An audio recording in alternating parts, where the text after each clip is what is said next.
Everything you love will disappear. Every moment you cherish, every face you admire, every structure that seems unshakable, they will all fade. Time will consume them as it does everything, leaving nothing but the hollow echo of what once was. And yet we live as though permanence is within our grasp. We hold onto people as if they won't leave. We clutch onto memories as if they won't blur. We convince ourselves that what we build, what we achieve, what we create will endure. But the truth is, nothing truly lasts. Not beauty, not power, not even the self. We have been conditioned to fear impermanence, to see it as a force of destruction, as something to resist. But what if it is not an enemy, but a quiet, unseen artist, shaping life in ways we fail to understand?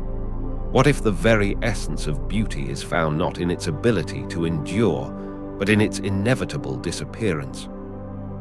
The cherry blossom is admired not because it lasts, but because it doesn't.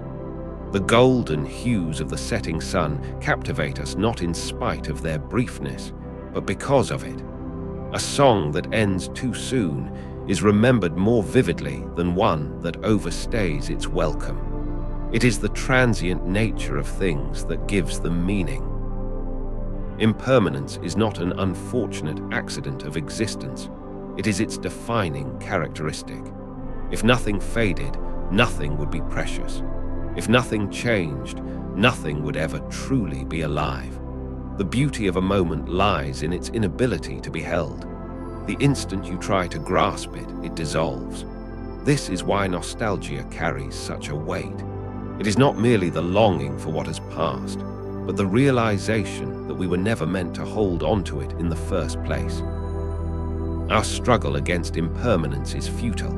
We build monuments in an attempt to defy time, but even the strongest stone will erode, its carvings softened into dust by the patient hands of the wind.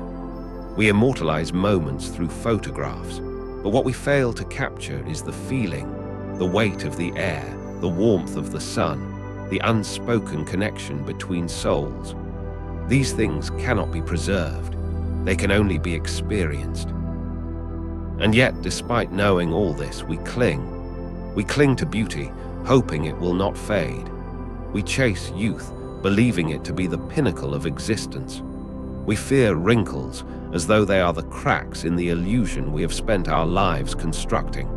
But if we look closely, we will see that age is not the opposite of beauty. It is simply a different expression of it. The lines on a face tell a story. The graying of hair speaks of wisdom. The slowness of movement carries the weight of 1,000 experiences. There is beauty in decay, if only we learn to see it. Even the self, the thing we believe to be the most permanent, is in a constant state of dissolution. The person you were yesterday is not the person you are today. Your body changes, your thoughts shift, your beliefs evolve. And yet, we hold onto identity as if it is something solid, something fixed. But if the self is ever changing, then who are we really? Perhaps we are nothing more than a collection of moments, a fleeting presence in an ever-moving river of time. And perhaps this is not something to fear, but something to embrace. To resist impermanence is to resist life itself.